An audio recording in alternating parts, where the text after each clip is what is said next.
So good afternoon. So I want to talk a little bit about why we think that omni-channel is an oxymoron to a degree, and why the real thing going forward is to create a new commerce model for companies and how we lay the foundation for that. Our definition of omni-commerce is the merger of physical and digital shopping to create that seamless experience. A lot of other companies talk about similar things, but we think we have a different model for how to actually execute that.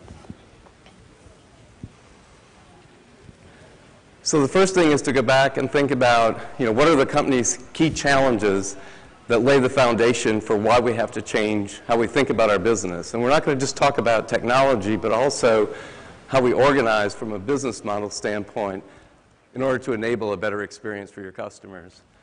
So the first one is really thinking about getting to market quickly.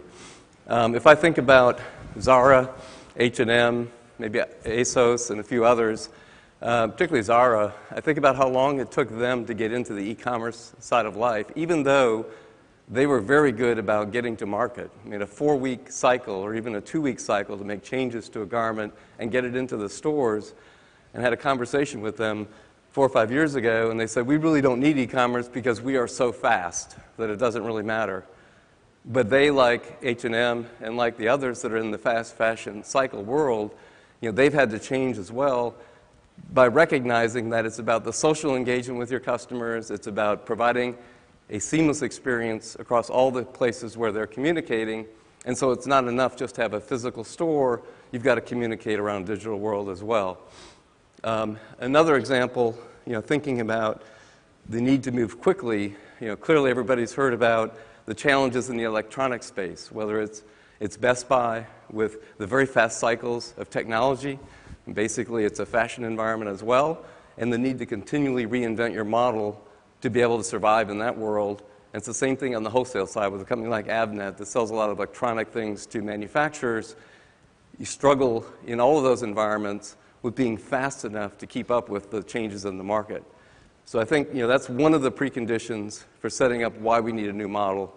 The next one would be thinking about the exploding touch points that are out there and thinking about how companies have responded to this point, typically in silos, but at the same time, if you think of a company like Vodafone, where not only do they have stores where they sell the phones, they have kiosks, they have stores on wheels, they have their website, they have salespeople selling things, they have mobile tablets, they've got all these different venues for selling things, and yet up until recently, they haven't been able to put all that together on a single platform, and so you have different people managing different environments in different countries, in different languages.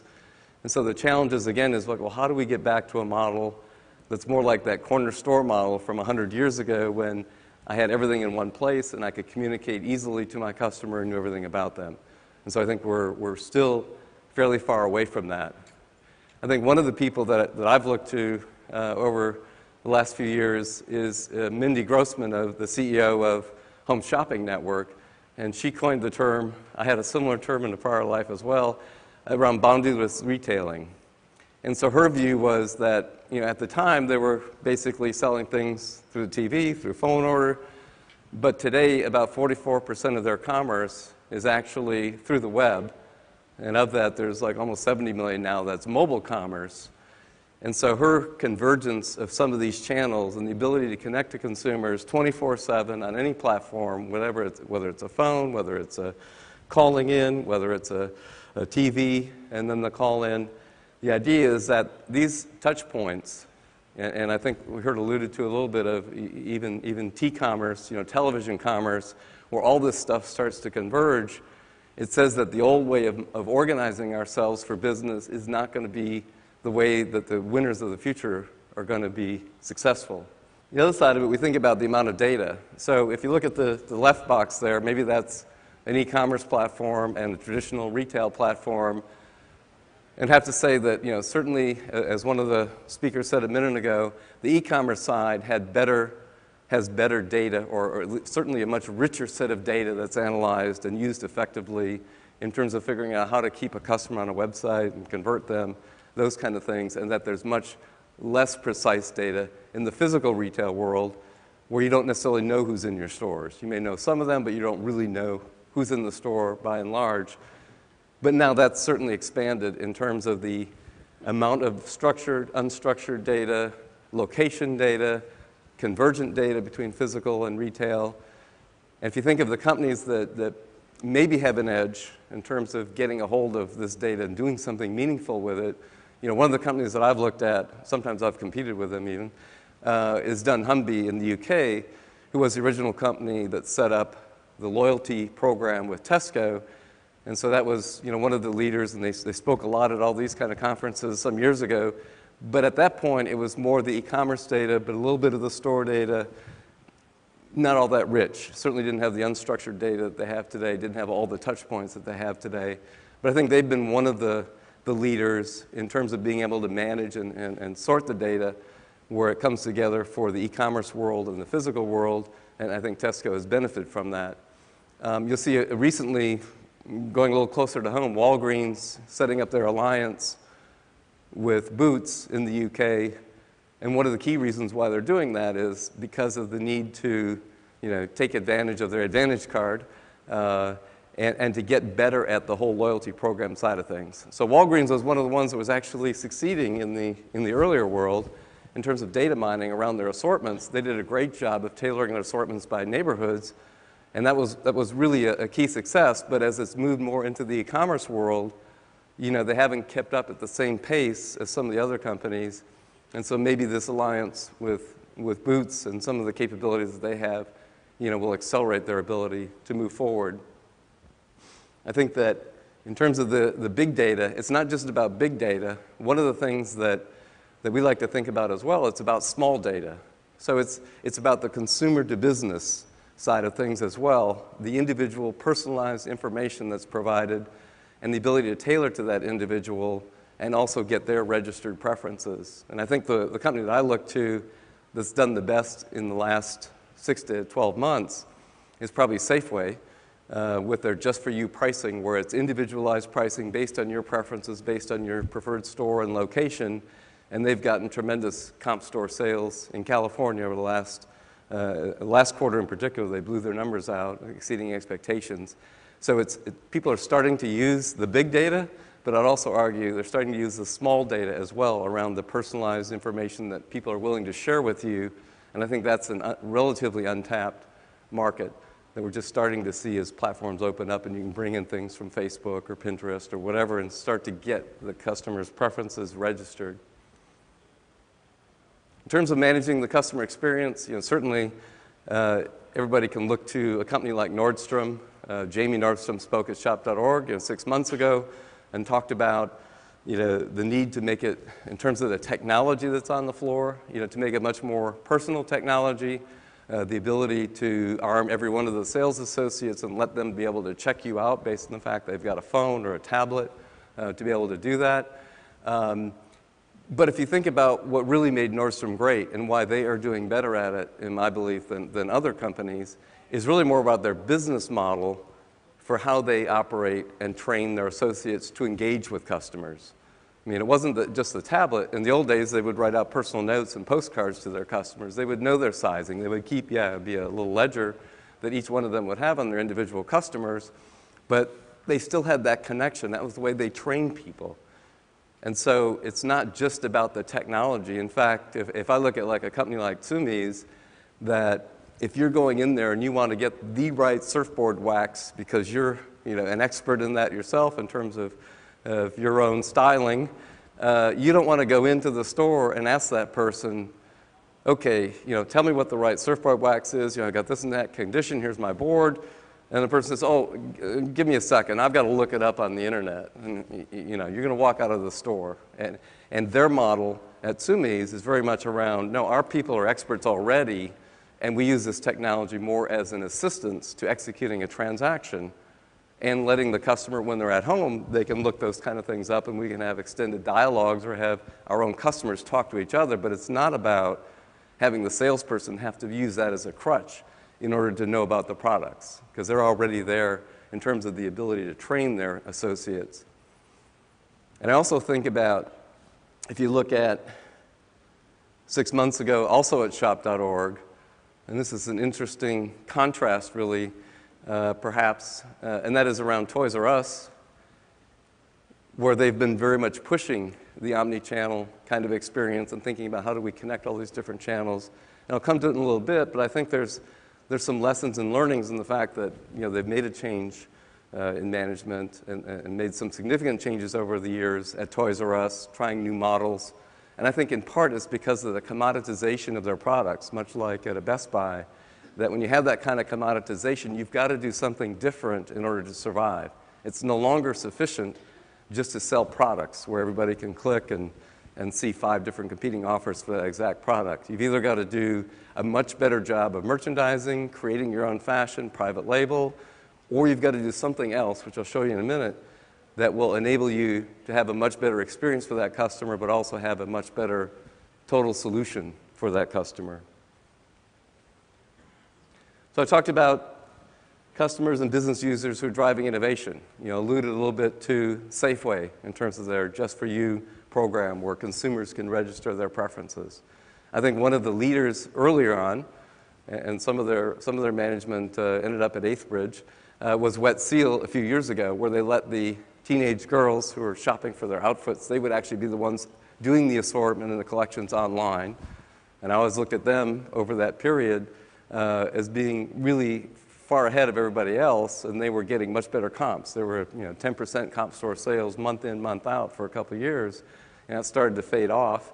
But I still think that the ability of your company to be able to register what consumers really want in their preferences as an adjunct to this big data approach is going to be something that is going to be more essential going forward in the future. And certainly a company, again, if you think of like a Starbucks, they've, going back to the customer experience side, they had to reinvent a bit or go back to the future in terms of what their customer experience was at Starbucks. But it wasn't about the technology initially. When Howard Schultz decided to come back to the company, it was about we were lacking in the experience. The baristas were no longer trained. So if you look at that in-store experience, if you don't have that right to begin with, then it doesn't matter what kind of technologies. It doesn't matter how channel perfect you are with your technologies, that everything's seamless, because if you don't start with a good experience, you're not going to make it work. And so I think that as we go forward, more companies are going to look to, like Starbucks with their idea exchange with customers, are going to look to getting more input from their customers. And it's not just for the ideas. I think that's an important part, but it's also that customers are willing to share with you, meaning they are expressing a bit more loyalty to you and investing the time with you, and you better deliver something back to them that's also worthwhile. So we look at it that it's no longer just enough to be channel perfect or good in the channel if you've got multiple channels. Now, if you're a company like an Aldi that is selling low-priced merchandise, not distinguishing on brand quality, but having a lot of their own private brands, then I think in that environment you can succeed quite nicely, primarily just delivering low-cost, convenient, food assortments to customers with a lot of changing out of brands because you're getting the best deals, and that can work fine. But as you start putting channels together, I think that's where the model is breaking down organizationally and from a business model, even if companies are able to start gluing their networks together. So, the way that we think about it is that you're architecting your platform for the future. It's around this customer centricity, or as the tagline for eTail West was, being customer obsessed, no longer channel obsessed. And our terminology is omni-commerce, and I'll explain why we think that's a little different approach, but that it applies whether it's tying in with Hybris at all, or whether it's just tying into how you want to run your business, why it's compelling and needs to be implemented across all types of retailers or commerce players in general. So if you think back, in the ERP world, specifically around retail, I mean, you had, for a while there were 3 major competitors. It was SAP Retail, it was Oracle Retech, and then JDA. But if you think about the way those systems were constructed, or the CRM systems that went along with it from the major ERP providers, it was very much targeted toward a specific set of activities and processes and data, but within basically silos. Same thing on the WMS side. It was not as integrated as you need for today's ever-present, fast-turning, continuous cycle. It was much more of a, let's take a snapshot, let's do updates weekly, and we'll get information around, what's happening with, the customer or on the store side. The point of sale systems are very much their own standalone silos because we didn't want anything to break, and if it went down, we had to make sure everything was duplicated in the store. So the idea is that you need to move to much more of a single platform, whether it's data, orders, customer information, that it's in a single place so that then once you've architected that correctly, then you can enable a lot of the visibility that everybody's looking for, and you can manage this holistically, which if you're not able to manage it holistically, I think it's going to come down to you're not able to operate in a winner's circle in the future. So whether that's a single view of stock, so I've got visibility whether it's in the store, it's at a neighboring store, it's in the warehouse, in the back room, it's still underway, it's being shipped. We need to have that kind of visibility because if you're going to do the buy online, pick up in store, there's no way to do that effectively if you don't have that kind of visibility. The same thing in terms of a single view of customers. It's no good if I have great data on the e-commerce side and then I have nothing over on the store side. And the challenge and the opportunity is really how do I make sure I can start connecting? And I would argue that for like a Tesco, somebody with a Dunnhumby kind of model, grocery model, which have actually been laggards in really using that data for anything, particularly in the States, that there's a great opportunity because they are registering 95% of all customers coming in the store. They've got the information. Now it's how do you use that, like a Safeway is doing? The other side of it is to get a single view of the product itself, and by product I'm actually extending that into the product, the pricing, the visuals, the YouTubes about the product, anything to do with that product environment and how you price it to the customer, but getting a single view of that. There's nothing more frustrating to a customer to go onto a mobile site and have a different price than what they're stating there right in front of them in the shelf and have a different price or get a different offer. So bringing that together is certainly going to be critical. Now you may have an offer to them that's off that price, a discount or whatever, but you need to have consistency or you're going to get frustrated consumers. And then a single view of orders. And orders now, it's no longer just I'm giving an e-commerce order. No, it's an e-commerce order, it's an in-stock order, it's something that the manufacturer hasn't even delivered yet, but it's a back order perhaps as well. So it's that visibility, and it's not just the visibility for you as the retailer or you as the e-commerce, the e-tailer with some physical presence. And it's the consumer needs to have a single view of you. So if you think about, okay, we all are obsessed about, more or less this B2C model of I want to have perfect information about you, about stock, about orders. Oh, by the way, I don't really care too much whether you have any visibility into all that stuff. Well, now it's really going to put the pressure on that we need to be much more driven from the consumer in as a way of guiding us into this next level as opposed to the other way around. And part of the reason for that is, from an organization standpoint, most people are still in silos. It's going to be a difficult transition to get out of those silos and get to a unified environment. But I think if you take the guidance from the consumer in, you'll be able to rank, okay, I can make X amount of money by doing it this way. Okay, I'll invest in that and figure out how I collapse some of these organizational boundaries down going forward. So as we look at all of these devices, so think of this as a technology play. How do you create a single experience out of all of these touch points when actually you can look at these as barriers between you and the customer from a personal standpoint.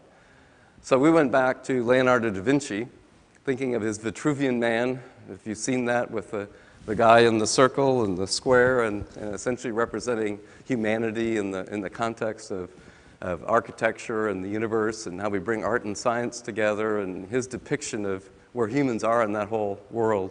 Well, we took the same look at that and said, if this represents technology, then how do we put the customer together with that technology and create a single view? So when you look at our brochure over at booth 516, you'll see our kind of depiction of, doesn't show up as good from my angle here, but a depiction of it's a business customer, it's a consumer, male, female, they've got all sorts of devices. It can be the logistics side of how you deal with them, but the idea around this design is that you need to treat them as needing one experience across all the different ways you're going to interact with them. And yes, a phone will have a different form factor than a website or a digital sign, but at the same time, you have to think about that as one brand experience. So the need then is for a brand consistency that you're going to imprint on their brain across all these different touch points. I think of Coca-Cola as an example. Coke is certainly present in a lot of different venues. But the challenge for them is always, well, how do I create that singular experience? And I'll give one example around vending machines. So in the past, and they've got, I don't know, 700,000 or 800,000 vending machines that are out there with different images on those vending machines, very static.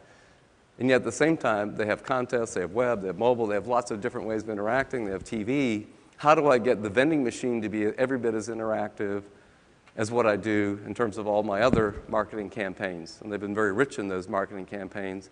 So their challenge is, okay, I've got to web-enable my vending machines and make that an interactive experience, not one that's a static experience in the old days. Another example I think of is Manchester United, where they're not only telling you about their team, but they're a gateway to letting you bet on the games. They're a gateway to selling tickets. They're a gateway for merchandise sales. All these different experiences they want to create, and yet they want to put that under one branding. And so the challenge, again, comes back to, well, how do I create then a single view of that customer, a single view of orders, and make that a consistent experience? So branding in the future is going to be, and usability and the ability to connect consumers is going to be even more important than it's been in the past, particularly for the companies that have a visible brand. I also think in terms of real-time system of reference as being something different than maybe the system of record mentality of like ERP. So thinking about, for instance, Ladbrokes in the UK, they've got 2,700 stores, 800,000 customers. They do 10,000 price changes, in other words, betting lines, updates per second, and they do it across a variety of devices. So stores, mobile phones, website, kiosks, you name it, they've got it. They've got to update that. And if they don't, well, they'll get people arbitraging, the betting line. So all of that experience has got to be real-time system of reference, not, okay, we'll update it once a night when we do our batch run.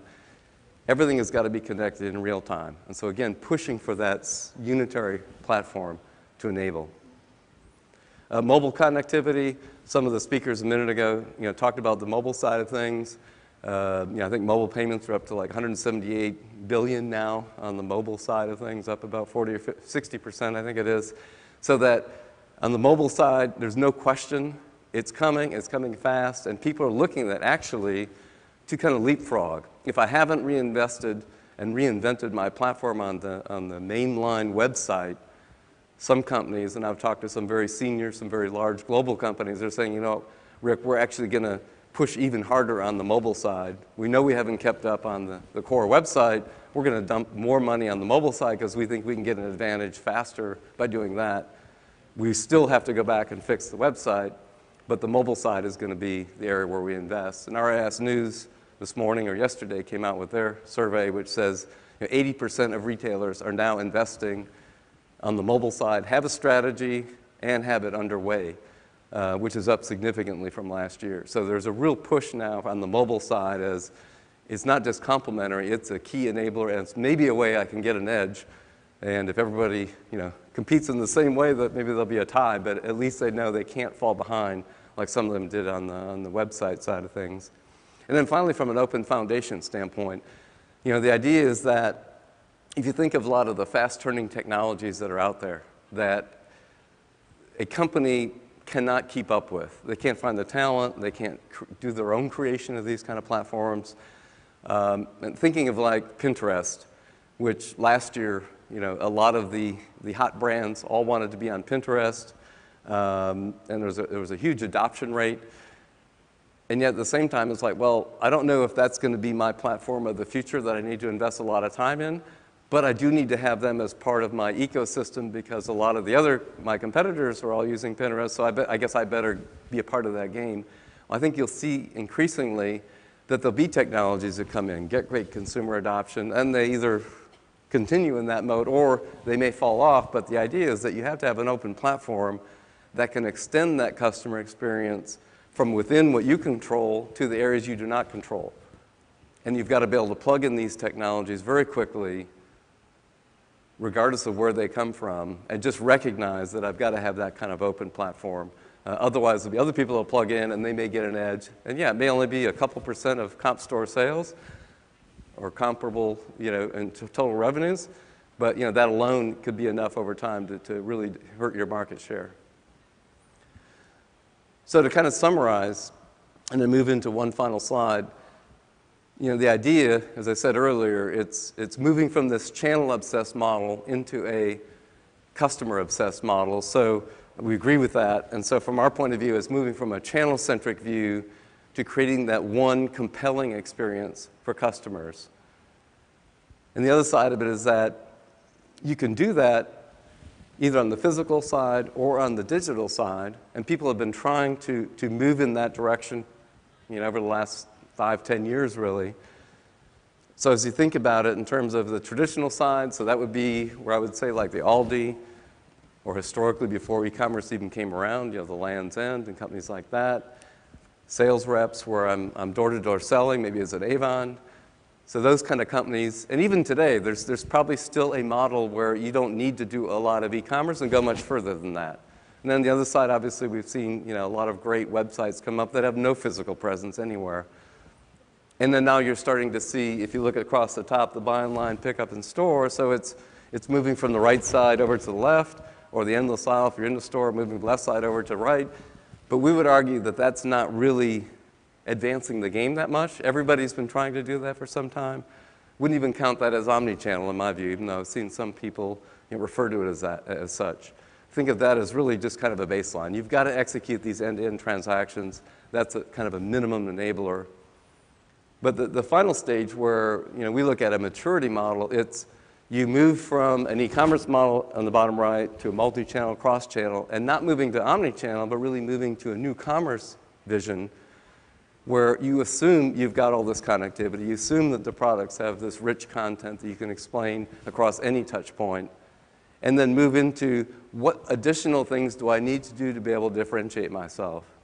And so I think a part of it is like with Nordstrom, where they've got services that they're bundling with the product. Now, they may not be charging for those, but there's still services that are amplifying and being bundled with the product, or in a telco environment like a Vodafone, where you can bundle the service plan in with the product.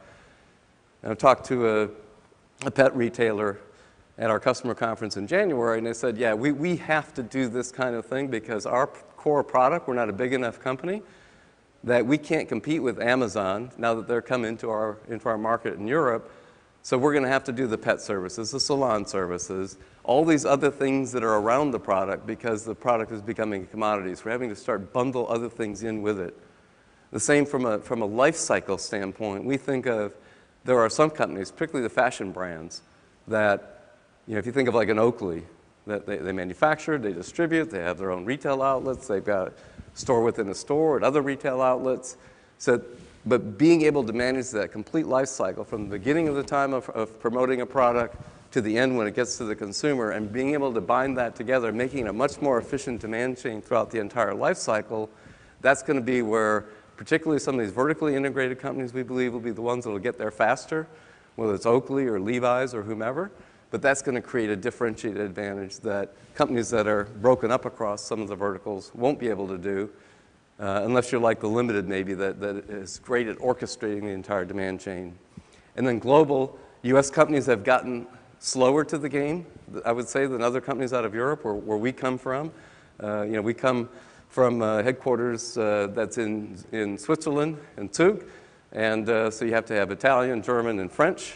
You have to have all those languages from the get-go, so we're naturally kind of oriented that way. But you're seeing more companies, whether it's Costco, certainly Walmart over the last few years, more companies are starting to say, you know what, international is part of our key to growth, and we've got to be able to replicate languages, currencies, et cetera, and have that as just part of our game regardless. And then finally, what we call localized, which is thinking in terms of the context of the buying process, this whole end-to-end shopping journey, shopping life cycle, and the ability to intervene and using some of the big data and small data to reflect offers that relate to you at the time you actually want to get the offer. And we think there's a huge opportunity there, and you've got to get that right, because with this investment in mobile that everybody's making, and we know it, that certainly tracks you at every point in that shopping cycle. And so somebody's going to take advantage of it, and it better be one of you. That's it. Thank you very much.